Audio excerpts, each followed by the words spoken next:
तत्त्वाय गीतगोत्राय धीमहि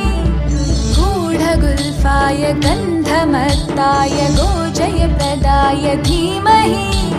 गुणातीताय गुणाधीशाय गुणप्रविष्टाय धीमहि